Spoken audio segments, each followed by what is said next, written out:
Vítajte pri ďalšej epizóde podcastu Môj dom, milí poslucháči a milé poslucháčky. Stretávame sa vlastne už aj na konci cesty za našim vysnívaným rodinným domom.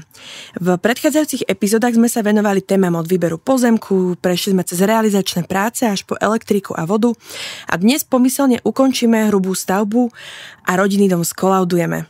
Kedy môžeme považovať rodinný dom za dokončený a kedy sa doň môžeme nasťahovať.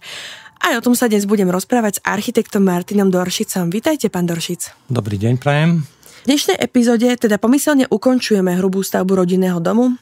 V predchádzajúcich epizódach sme riešili inštaláciu elektrických rozvodov a rozprávali sme sa aj o vodoinštale. Čo nás čaká v rodinnom dome práve po týchto prácach? Takže keď už máme pripravené inštalačné práce, ako je elektrika a rozvody vody, nasledujú v podstate omietky, čiže už sa dostávame do tej finálnej fázy, kedy riešime tie viditeľné povrchy. Zastavil by som sa najprv pri omietkach. Omietky v rodinných domoch poznáme, alebo také najbežnejšie sú v podstate dva typy. Je to štuková omietka, je finančne menej náročná a všetci ju poznáme. Má taký charakter malého zrnka, čiže my to voláme ľudovo, že pomarančová kôra. To je v podstate tá klasická štuková omietka. A potom máme veľmi často momentálne používanú sádrovú omietku. Sádrová omietka je úplne vyhladená, robí sa v podstate v jednej fáze, čiže vy pri omietaní sa musíte rozhodnúť, či chcete štukovú alebo sádrovú omietku. V prípade, že by ste sa rozhodli, že máte túto štukovú zrnitú omietku a chcete ju ešte vyspraviť, tak sa používa tzv. Stierka. Čiže tí, ktorí hovoria, že budú mať stierky, tak budú mať krásne vyhladenú omietku. Vyzerá rovnako ako sádrová omietka, akorát s tým, že sa robí alebo nanáša sa v takej, že druhej fáze. Ako teda prebiehajú tieto finálne povrchové úpravy? My sa teda rozhodneme, že či ideme omietať, či budeme dávať aj stierku. Z akých procesov, alebo teda ako prebieha ďalej tá finálna povrchová úprava? Čiže keď teda máme takzvané zaomietané, tá omietka sa robí vždy v dvoch fázach, čiže máte najprv prednástreh, kedy sa uzatvorí tá stena a potom už ide tá finálna viditeľná omietka, ktorá sa potom následne už, keď už je fakt, že vyschnutá, tento proces trvá trošičku dlhšie, čiže ide tam veľa vody, čiže musíme počítať minimálne s nejakými 2-3 týždňami podľa vyschnutia stavby, respektíve niekedy aj viacej. Paradoxne sádrová omietka schne oveľa dlhšie ako klasická štuková, kde je viacej cementu. No a následne na to ide už malovka. V prípade, že máme iný typ stavby, to znamená nemáme tehlu, ale máme povedzme, že drevostavbu, tak tie finálne povrchy sú už súčasťou konštrukcie, čiže povedzme, že sadrokartón alebo OSB doska alebo cementotriesková doska je už súčasťou konštrukcie. A v takom prípade vlastne dochádza už len k vyspraveniu povrchu, lebo ten povrch je krásny, hladučký. My musíme v podstate len tie technické veci, ako sú skrútky, ako sú spoje, pretmeliť.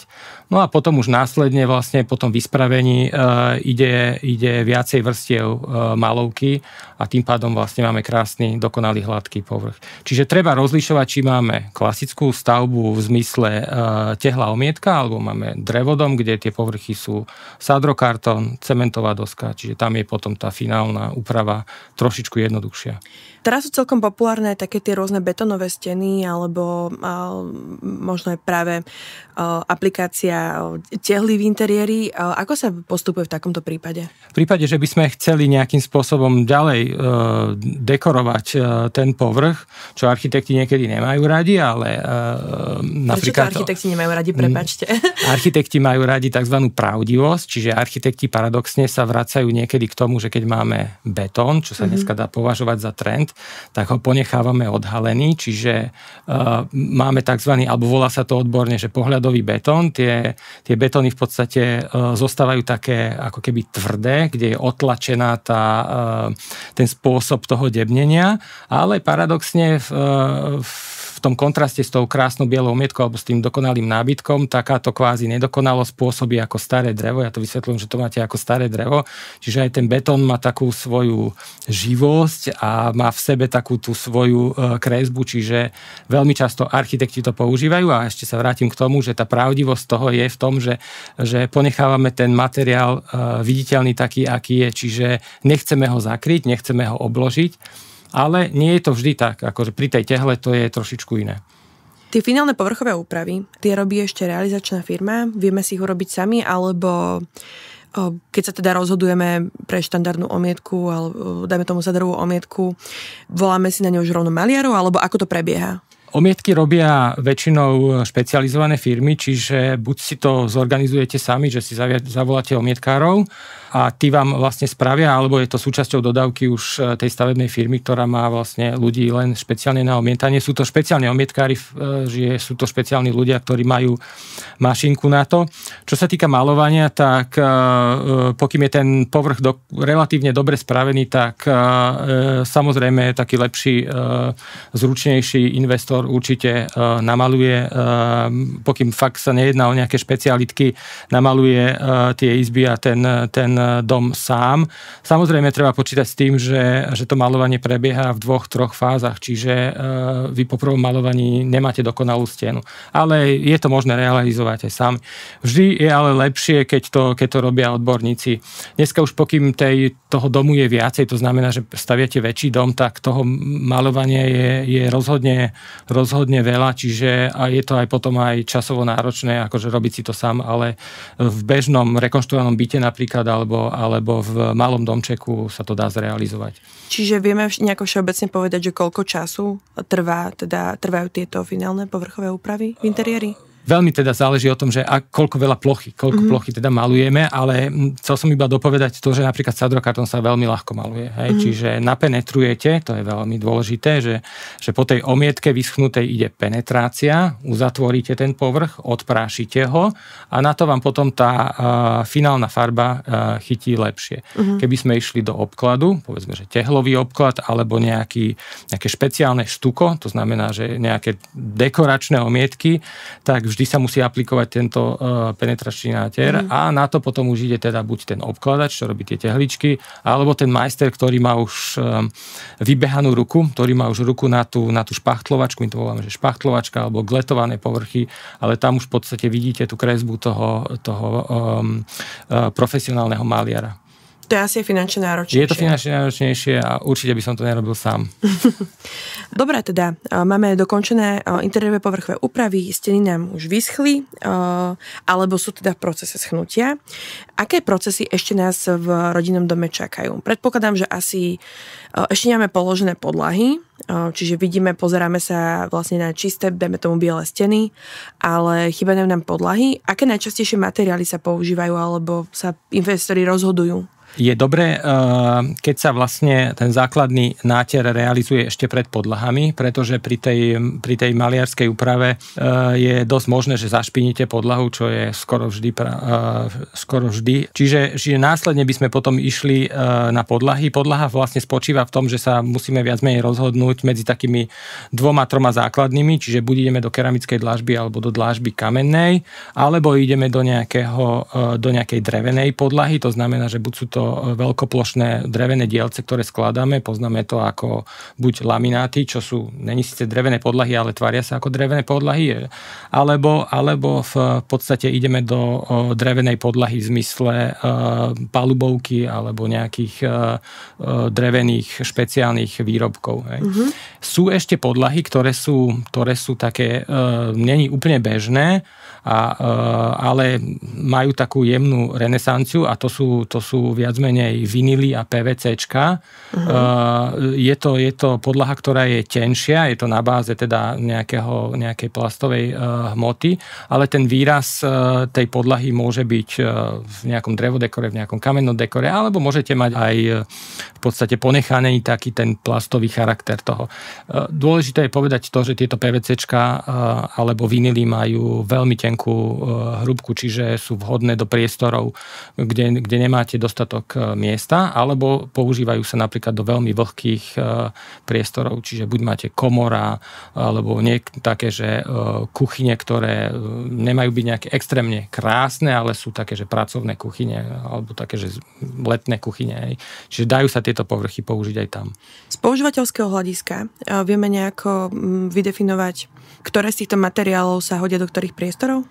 V zásade vieme, alebo my keď pracujeme, tak v zásade odporúčam také riešenie, že keď je to dom dvojpodlažný, tak väčšinou to spodné podlažie sa snažíme pretlačiť keramický obklad, čiže nejaký gresový obklad na podlahu. Je to veľmi praktické, lebo chodíte cez terasu dnu a von, pes behne, deti vbehnú, nemusíte sa vyzúvať, ľahko sa to udržuje. Taká nevýhoda toho je, že táto podlaha je maličko tvrdšia a veľa ľudí hovorí, že je studená, aj keď to nie je pravda úplne. Keď máte podlahové vykurovanie, tak paradoxne tá dlažba je oveľa lepšia, ako je nejaká drevená podlaha. No a potom to druhé podlažie sa buď rieši drevom, a čo som sa zabudol zmieniť, veľmi, veľmi často teraz začíname používať koberec. A koberec v takej forme, že buď sú to kobercové štvorce, alebo je to veľkoplošný lepený koberec. Že ten návrat toho koberca momentálne veľmi pociťujem. A je to veľmi príjemné, teplé riešenie. Pravidlom ešte potom veľmi dôležitým je taká vec, že samozrejme vo vlhkých priestoroch, ako sú kúpeľne, tak tam na 99% sa bavíme skoro vždy o keramickom obklade a keramickej dlážbe. Tam je potom trošku iná predpríprava.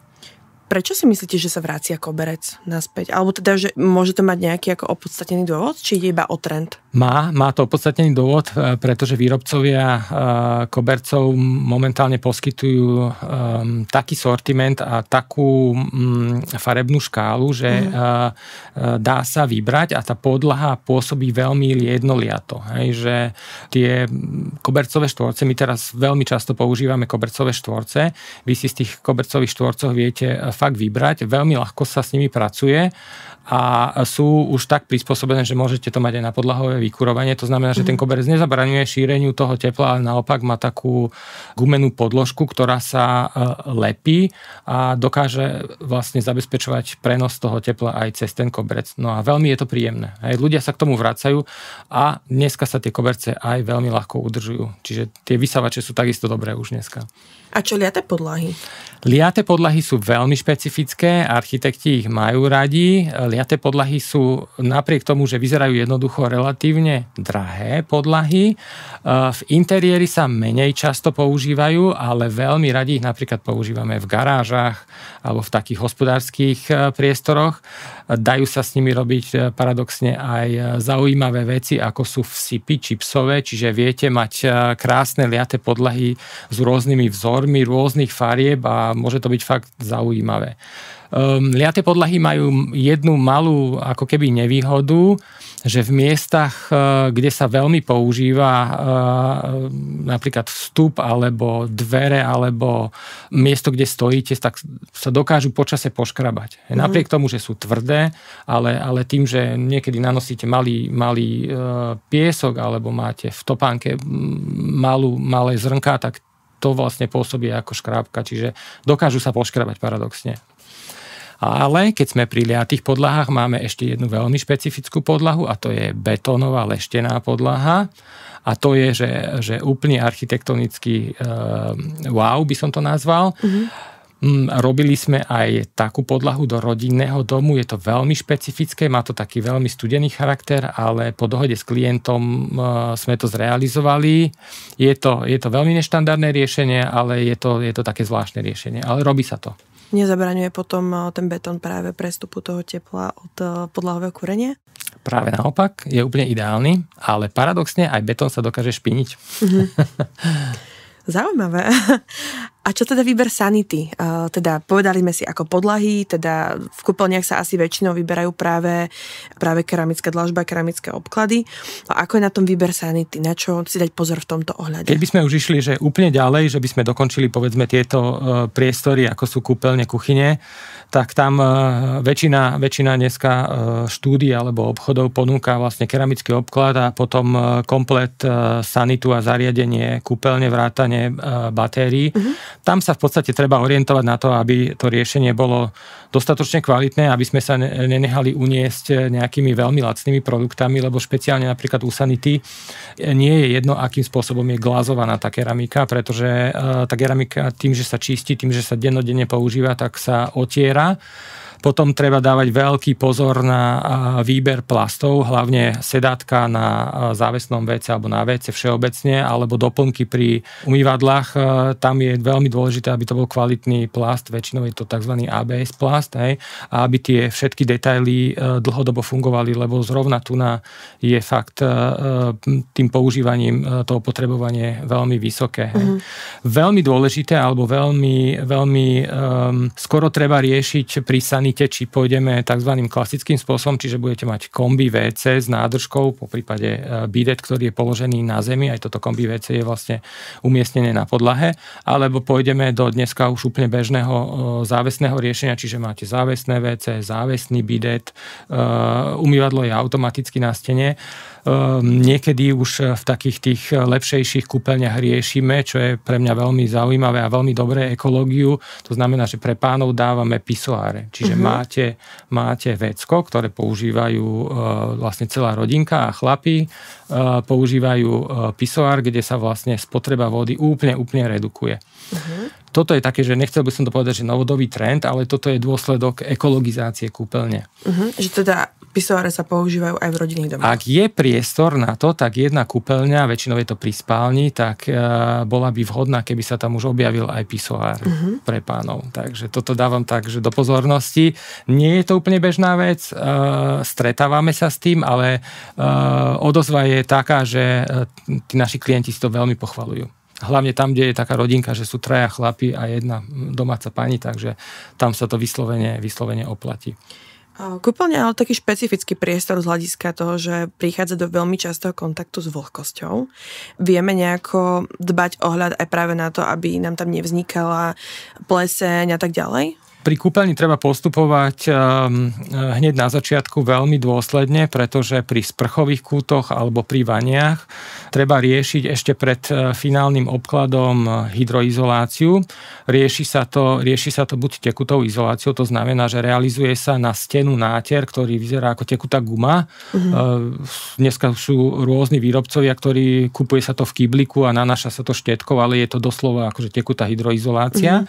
No a potom veľmi špecificky treba dať pozor ešte pri riešeniach v kúpeľni, kedy nemáme sprchovú vaničku, ale máme sprchový žlab alebo iba žlab na odvod vody z sprche, čiže nemáme vaničku, ale máme keramickú podlahu a tam je potom inštalovaný taký, väčšinou je to nerezový žlab a okolí tohoto žlabu treba veľmi dôsledne izolovať, čiže najprv sa položí žlab, zaizoluje sa to, až potom následne ide keramický obklad alebo dlážba, ktorá sa už dorezáva k tomuto žlabu, čiže ten žlab už musí byť osadený pred finálnym riešením toho sprchového kútu. Ja osobne neodporúčam veľmi žlaby, lebo vždycky sú bezpečnejšie klasické keramické alebo kameninové sprchové vaničky. No my už sa tak dotýkame pomaličky tej témy toho zariaďovania interiéru. Vieme teda, že počas zariaďovania vieme spolupracovať napríklad s interiérovým architektom, alebo mnoho stavebníkov si teda trúfa na samozariaďovanie. Aké sú možno výhody, nevýhody, nazvem to obidvoch riešení alebo obidvoch prístupov? Zásadný problém je, že či chcete spolupracovať ďalej s architektom, lebo povedzme, že ten rodinný dom naprojektuje architekt a keď ho projektuje pre vás individuálne, to znamená, že nepoužijete katalógový rodinný dom, ale pracujete s tým architektom, tak ambíciou každého architekta je potom vlastne pokračovať ďalej a dotiahnuť tú stavbu vlastne až do poslednej kľúčky, až do posledného vypínača. Na druhej strane treba počítať s tým, že práca toho architekta je honorovaná, čiže ten architekt tým, že vlastne dáva do toho svoj vklad a spolupracuje s vami, tak je to jeho čas, sú to jeho vedomosti, čiže treba to zaplatiť. A tu by som chcel ešte povedať jednu takú veľmi špecifickú vec, že vizualizácia interiéru alebo zvizualizovanie, spracovanie interiéru je z hľadiska takej tej softvérovej roboty oveľa náročnejšie a oveľa ťažšie nastavenie, ako je vizualizácia povedzme z vonkajšej strany toho domu, čiže exteriéru, keď to poviem. Čiže keď sa vizualizuje dom znútra, tak tam veľmi, veľmi záleží na teplosti bielej, aj na lesklosti povrchov ste veľmi citliví na to, kdežto zvonka tá omietka v podstate pod tým slniečkom stále funguje viac menej rovnako. Čiže toto si treba uvedomiť, že tá práca je niekedy mnohokrát aj jemne drahšia a jemne komplikovanejšia. Ja tam ale osobne vnímam veľkú výhodu interiérového architekta aj v tom vklade, že ona si pozná tých dodávateľov, a pozná to, ako fungujú napríklad dodacie lehoty. Čiže vlastne práve ten interiérový architekt vie sa postarať o to, aby všetko zariadenie nám prišlo plus minus na čas, aby sme na niečo špeciálne nečakali. Že okrem toho umeleckého vkladu a vizuálneho vkladu stará sa interiérový architekt práve aj o túto stránku, o tento manažment. Ja by som ešte dopovedal to, že v podstate každý architekt, ktorý má vzdelanie architekta, tak dokáže navrhovať aj interiér.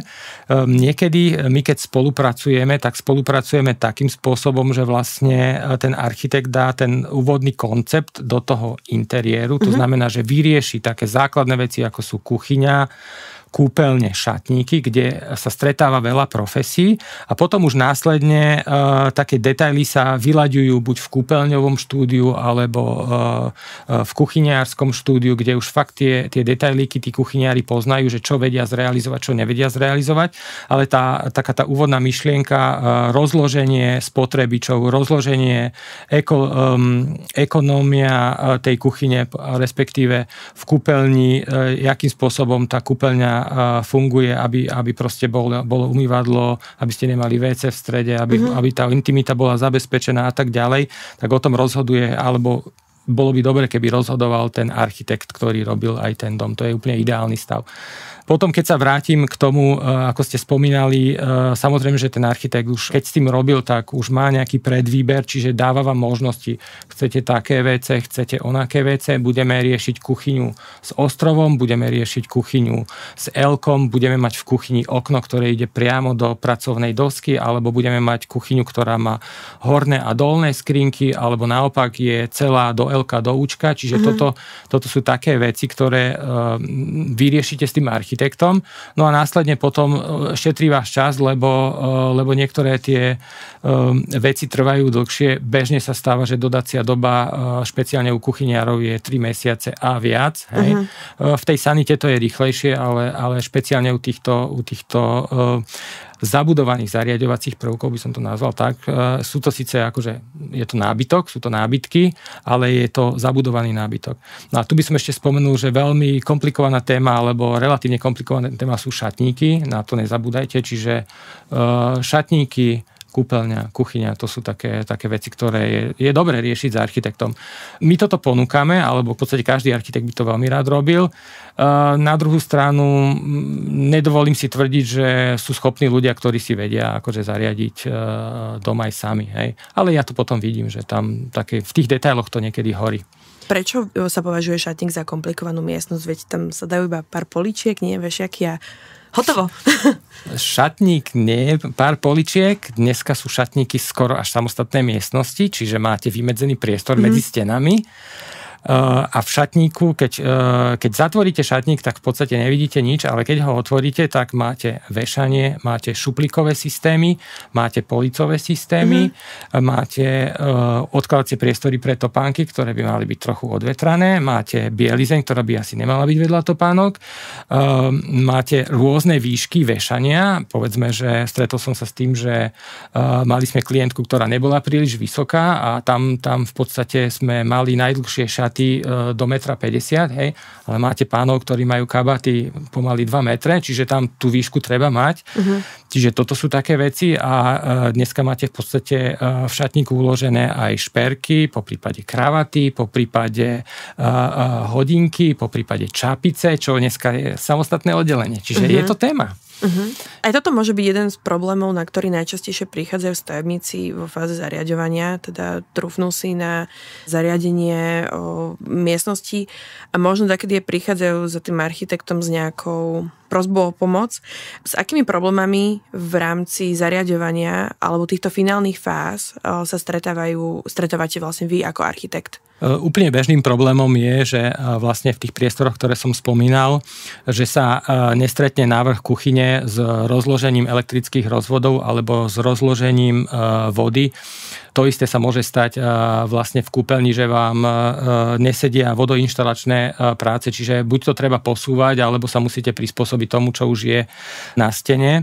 V tej kúpeľni je to maličko jednoduchšie, pretože voda sa dá posunúť, lebo ten obklad to zakrie, ale v tej kuchyni väčšinou potrebujete elektriku tam, kde ju nemáte a zasa na druhej strane máte elektriku tam, kde ju nechcete, po prípade pri vode, hej, čiže stretáva sa tam viacej profesí, čiže to je problém a ten architekt to dokáže zladiť ešte na tom papieri. A tu chcem povedať jednu vec, že niekedy je veľmi dobré, aby ste si taký základný návrh prešli s tým architektom ešte vo fáze, keď sa tieto a vodoinštalačné práce realizujú, že aby ste to už mali na tom mieste, kde predpokladáte, že chcete mať tie spotrebiče v kuchyni alebo povedzme, že to WC v kúpeľni. V kúpeľni potom je ešte taká téma, že vlastne tým, že máte rôzne typy inštalácií toho vécka, tak môžete mať zabudované splachovacie systémy, ktoré už treba mať zabudované, alebo naopak treba mať pripravené tzv. Podomietkové batérie. To znamená, že vy už dorobíte len tú krytku, ale tá batéria ako taký kus, volajú sa to, že inštalačné boxy, už musia byť v tej fáze skoro hrubej stavby zamontované na stavbe. Čiže toto väčšinou buď nesedí, alebo je to na zlom mieste. No a potom sú tu ešte také veci, ako je špárorez kachličiek, respektíve obkladov, aby som sa vyjadril presne, alebo povedzme, že výška pracovnej dosky v kuchyni, ktorá môže byť od do a niekedy vám krásne vbehne do okna a niekedy tam je taký, že 3 cm skot a teraz čo s tým? No. Čiže to sú také veci, ktoré ten architekt by mal už dneska zachytiť, alebo sa mi minule stalo, že dokonca som chytil jeden šatník, otvoril som ho a keď som ho chcel otvoriť, tak som trafil svetlo, čiže lampu, čiže aj pri šatníku vie byť malá chybička, že šatníky idú až povrch, namontujú sa lampy a zrazu lampy zavadzajú otvoreniu šatníku. Čiže aj toto by ten architekt mal zachytiť. Takže to len na margo toho celého. Aj architektonická oblasť je veľmi úzko spojená s trendami, ktoré ňou hýbu nejakým spôsobom. Viete nám povedať možno pár takých trendov, ktoré aj vy ste vypozorovali aj na základe nejakých inšpirácií alebo aj vašej praxe, s čím za vami stavebníci chodia, že čo teraz hýbe práve tým architektonickým svetom, teda svetom interiérovej architektúry? Keď sa teda bavíme o úplnom dokončení, čiže tých interiérie vlastne to sú tie viditeľné časti plus zariadenie toho domu, čiže s tým sa každodenne stretávame, tak aj s kolegyňami, aj s kolegami sa tak bavíme, že momentálne sledujeme taký trend, že biela lesklá sa zmenila na čiernu matnú. Súvisí to trošku aj s dizajnom, aj z automobilový dizajn sa trošku transformuje. Vidíte, že máte všetky doplnky na autách sú momentálne čierne disky, čiže toto sa určitým spôsobom preklápa aj do toho interiérového zariadenia. Výrobcovia sa tomu prispôsobili, že dneska úplne bežne máte čierne umývadlové batérie, alebo v kuchynskej linke používame veľa čiernych drezov, čierna pracovná dosť, alebo tmavé, antracitovo čierne doplnky. Čiže toto je, by som povedal, taký, že trendy. Je to aj veľmi zaujímavé, lebo ten interiér dostane takú určitú hĺbku a pohybujeme sa pri týchto čierno-antracitovo-šedých odtieňoch, sa pohybujeme v odtieňoch bielej a čiernej, čiže nevytvárame si do budúcna nejaký predpoklad, že k tomu sa v podstate hodí akákoľvek farba, k nejakej tmavo-šedej môžete nakombinovať aj oranžovú, aj zelenú, aj lesklú, aj matnú, čiže vytvárate si taký dobrý základ, ja to volám. Hej? Ale ten základný trend je, že teraz v podstate tá čierna ide aj v sprchovom kúte. Druhá vec je, že stretol som sa aj s čiernym veckom, s čiernou keramikou alebo tmavomodrou keramikou, kde sa mi to zdalo byť také, že príliš uletené, že sú typy zariaďovacích prvkov, kde netreba experimentovať, pretože biela vaňa alebo biela lesklá keramika, sanita, vyzerá vždy čisto, hej? Kdežto čierne WC vyzerá divne, ako keby ste tam mali naliatú špinavú vodu. Čiže aj toto sú také nuancy, ktoré sa proste dajú pokaziť. Vždy treba asi myslieť v prvom rade na tú používateľskú skúsenosť. Čiže treba určitým spôsobom rozmýšľať, že čo sa tam bude diať. Toto je veľmi špecifická téma, hlavne pri batériách, kedy vlastne ten vodný kameň na tých tmavých povrchoch veľmi rýchlo vidno. Čiže jedenkrát pustíte vodu a máte zašpliechaný dres. Čiže tá užívateľský komfort nie je taký, povedzme, ako pri klasickom nerezovom dreze. Hej. Takže toto si treba uvedomiť hlavne, že niekedy netreba byť taký, že wow, chcem čiernu za každú cenu, ale treba trošičku rozmýšľať.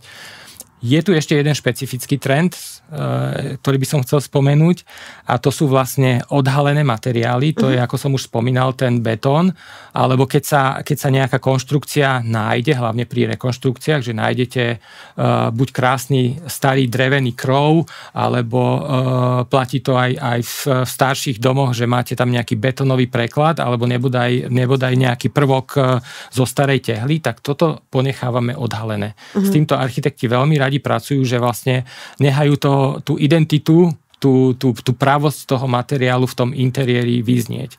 Nie úplne všade, ale nejakých parciálnych častiach, že jedna stena, dve steny, alebo v obývačke nejaká dominantná stena, alebo potom sa to celé nechá, povedzme pri tých tehlách, že necháte obité a do toho potom vkladáte už len tie moderné prvky, tie súčasné prvky. Takže toto by som považoval za ani nie, že súčasný trend, ale súčasný koncept takého, že vnútorného zariadenia, ako riešiť.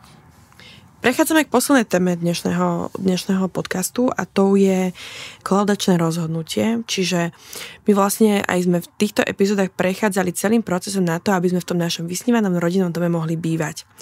A vieme teda, že postaviť dom je jedno, ale teda práve tá možnosť toho bývania a užívanie si tých strastí, ktoré nás k tomu viedli, je druhé. O kolaudačnom rozhodnutí rozhoduje stavebný úrad. Mňa teda zaujíma, že na čo práve slúži tá kolaudácia, kedy sa vlastne podáva tá žiadosť o to kolaudačné rozhodnutie a čo všetko sa k nej dokladá? Kolaudácia je v podstate také završenie tej našej stavby. Kolaudácia znamená to, že vy vlastne dávate ten dom, tú stavbu do užívania, že sú tam není také závady, ktoré by vám bránili alebo nejakým spôsobom vás zraňovali, že sú nebezpečné, že tá stavba je užívania schopná. Kolaudáciu žiada stavebník, to znamená, že idete na stavebný úrad, vypíšete tlačivo a podáte ho a stavebný úrad si určí termín obhliadky. Čiže tá kolaudácia prebieha tak, že fyzický zamestnanec, alebo väčšinou je to zamestnankyňa, dojde priamo k vám na domček a vlastne skontroluje, či máte dané veci v poriadku. Tuto by som chcel povedať, že každý stavebný úrad vydáva zoznam dokumentov, ktoré sa musia priložiť ku kolaudácii.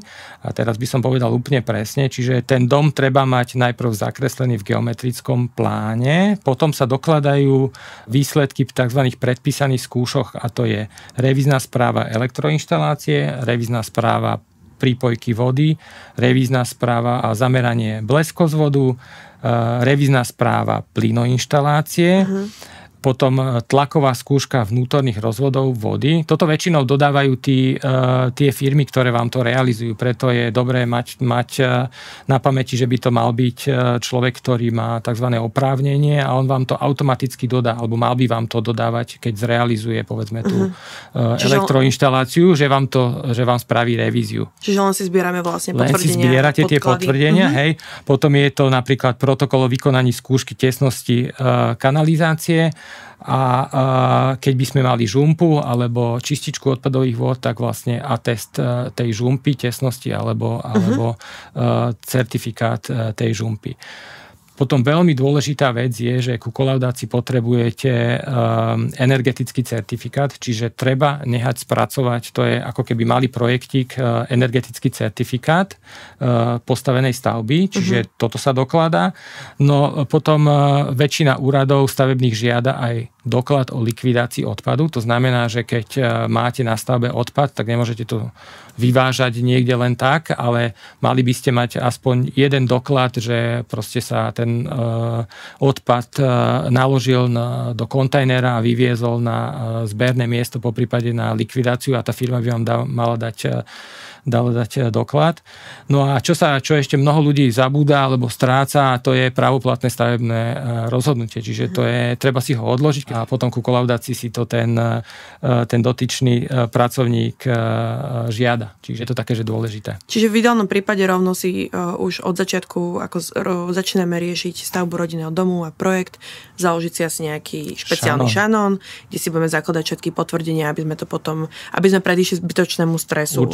Určite áno. Niektoré tie tlakové skúšky, alebo povedzme, že revízia bleskozvodu sa nedá robiť nejak veľmi dopredu, čiže to sa potom už, keď sa tá stavba chýli ku koncu, že už vidíte, že by ste sa chceli nasťahovať, tak toto treba vždy zabezpečovať. Normálne sa to odfajkáva, čiže keď ten pracovník k vám dojde na návštevu, tak on vlastne má taký papier, kde si vlastne odškrtáva, že či ste mu to dodali tieto dokumenty. Dá sa to aj pri tej žiadosti dodať, že žiadate si o kolaudáciu a toto už máte pripravené, čiže on si to založí do tej vašej dokumentácie.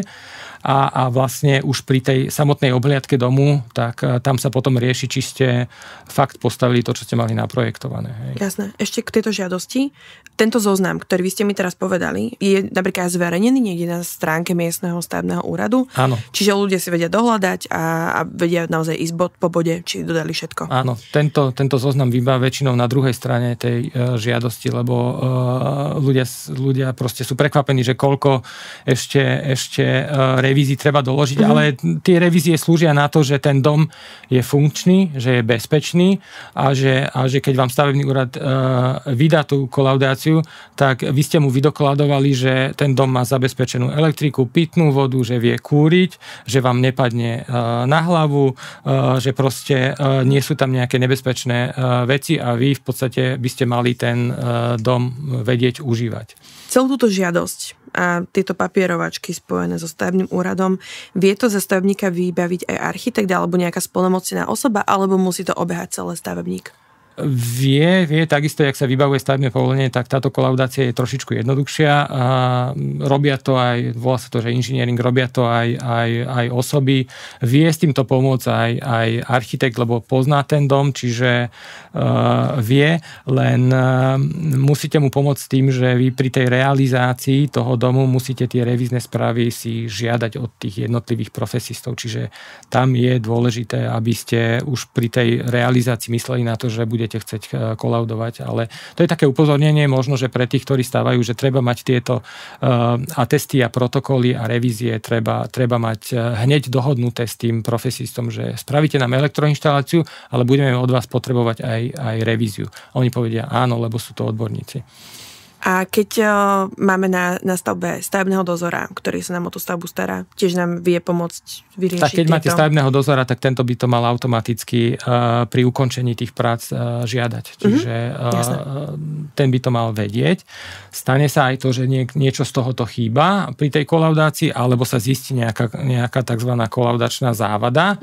To znamená, že nemáte nainštalované zábradlie, napríklad na schodisku, alebo netečie vám voda vo všetkých kúpeľniach, čiže kolaudovať treba vtedy, keď už fakt máte ten dom skoro dokončený alebo dokončený. To znamená, že pri tej kolaudácii sa kontrolujú jednak všetky prípojky, to znamená, že či vám tečie voda, či vecko splachuje, či vám funguje žumpa, či vám svieti svetlo, či je v rozvádzači schéma rozvádzača, či je celý elektrický rozvádzač popísaný, to je taká veľmi dôležitá vec. Elektrický rozvádzač, to znamená, otvoríte tú skrinku a vy musíte vedieť vypnúť iba kúpeľňu, kuchyňu, čiže keď nastane napríklad požiar, tak požiarníci hneď idú do rozvádzača a prvé, čo je, vypnú elektriku, aby to ďalej nerozširovalo ten požiar. Čiže to sú také bezpečnostné veci. V prípade, že to nie je, tak tá kolaudácia prebehne tak, že prebehne, to znamená, ten dotyčný pracovník dojde na stavbu a skontroluje to a zapíše vám tzv. Kolaudačnú závadu a vy máte, povedzme, že 30 alebo 60 dní, ak sa dohodnete, na odstránenie tej kolaudačnej závady. Čiže on už potom možno, že nepríde, ale vy mu to vydokladujete, že áno, to zabrdli tam mám, alebo naopak príde to ešte skontrolovať, ale už tá kolaudácia vlastne prebehla, iba on zaznamená túto kolaudačnú závadu a vydá vám kolaudačné rozhodnutie. Už bol teda pracovníčka stavebného úradu na návšteve. Čo sa deje v prípade, že úrad vydá kolaudačné rozhodnutie? Aký je ďalší postup? Môžete sa nasťahovať. Takže to je ten vytúžený moment. Znamená to, že v podstate môžete bývať. Je tam ešte taká vec, že treba vlastne si prihlásiť ten dom ako na adresu. To znamená, že musí ešte dojsť geodét a zamerať tzv. Adresný bod. Znamená to, že on vám určí bod vašich vstupných dverí. Ten sa zaznamenáva do katastrálnej mapy a na základe toho vám väčšinou je to mestský alebo miestny úrad, čiže to už nie je stavebné oddelenie, to už riešia pracovníci na úrade, vám pridelia popisné číslo. Čiže od toho, jak vám pridelia popisné číslo, tak máte číslo domu, čiže viete, kde bývate. A následne môžete riešiť napríklad trvalý pobyt. Návšteva geodeta je potrebné ísť priamo na úrad za ním, alebo opäť podávam žiadosť napríklad na mestský miestny úrad a oni sa skontaktujú medzi sebou a pošlú ho. Nie, geodet je na vás, nie. Mestský úrad nemá žiadnych geodetov, čiže ten geodet v podstate rieši zameranie vášho domu a pri tej príležitosti sa s ním treba aj dohodnúť, že ešte mi prosím vás zamerajte ten adresný bod. Sú to dva rôzne dokumenty, geometrický plán, ktorý ide na katastrálny úrad a potom toto zameranie adresného bodu, ktoré vlastne ide na miestny úrad na určenie toho popisného čísla a geodeta si musíte vlastne ako dodať sami, čiže je zoznam geodetov, to nie je nejaký problém, ako geodetov je relatívne dosť a toto oni robia celkom radi, lebo je to rýchla robota, takže to je fajn. A čo teda v prípade, keď úrad kolaudačné rozhodnutie nevydá? Vtedy vlastne vznikajú práve tie závady, ktoré je potrebné odstrániť? No, je to tá situácia, že vy by ste sa napriek tomu, že kolaudácia prebehla, nemali nasťahovať, lebo vlastne ten dom má tie kolaudačné závady. Tie kolaudačné závady sa zapíšu do toho protokolu, ktorý vlastne vyhotovuje ten pracovník. No a on vás vlastne požiada, aby ste odstránili tie kolaudačné závady.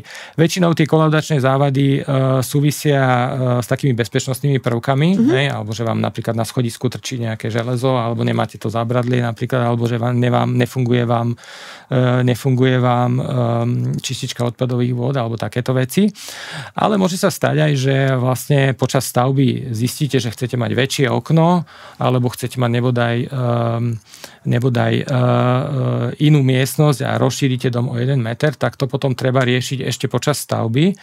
A takáto zmena sa volá, že zmena stavby pred dokončením. Čiže treba túto zmenu zakresliť do projektu a treba ísť s tým na stavebný úrad a ten stavebný úrad ešte vypíše dodatočné konanie iba k tejto veci, kde vlastne bude treba osloviť účastníkov konania. Čiže chce mať väčšie okno sa pozerá do suseda, tak ten sused je to zmena, ktorá je významná, lebo je to na fasáde a treba túto zmenu teda zachytiť, že idete za architektom, on vám dokreslí to veľké okno, doplní vám tú dokumentáciu, čiže nakreslí sa to okno do výkresov a vy s týmto idete na stavebný úrad a ten stavebný úrad vypíše ešte túto zmenu stavby pred dokončením, kde vlastne nemusíte dokladovať znovu všetky tie vyjadrenia k inžinierským sieťam, ale len musíte osloviť tých účastníkov konania. Účastníci konania sú vlastne susedia a tí vám vlastne musia ešte raz odsúhlasiť, či s tým oknom súhlasia alebo nebodaj nesúhlasia. Takisto sa to teda týka zmeny podrysu, že vlastne zväčšíte alebo nebodaj nadstavíte ten dom. Čiže toto treba mať zachytené a na to treba mysleť ešte počas výstavby. Ja sa teda vrátim k tomu vydanému kolaudačnému rozhodnutiu. Čiže keď nám stavebný úrad vydá práve toto rozhodnutie, znamená to, že my sa môžeme nasťahovať oficiálne do nášho rodinného domu. Áno, znamená to, že vlastne si môžete prihlásiť napríklad trvalý pobyt na tú nehnuteľnosť. Super. Takže tak. Výborne, tak teda veľmi pekne ďakujem, pán Doršic, že ste si na nás našli čas, že ste nám prišli porozprávať o svojej architektonickej praxi a teda o tom, čo sa deje už pred tým bezprostredným nasťahovaním sa do nášho rodinného domu. Ja som sa teda dnes rozprávala s architektom Martinom Doršicom a riešili sme teda posledné kroky, ktoré je potrebné urobiť v rodinnom dome pred nasťahovaním. A milí poslucháči, poslucháčky, v prípade, že hľadáte nejakú inšpiráciu ešte pre vaše bývanie, skúste si kliknúť na Môjdom.sk alebo na ASB.sk, kde nájdete množstvo pôsobivých referenčných stavieb a ukážok zo Slovenska a aj zo zahraničia. Ak sa vám táto alebo aj predchádzajúce epizódy podcastu Môj dom páčili, pošlite ich aj svojim blízkym a možno práve tieto témy práve riešia a takouto formou im pomôžete. Ja ešte raz veľmi pekne ďakujem, že ste prišli medzi nás. Rado sa stalo, pozdravujem. Do počutia.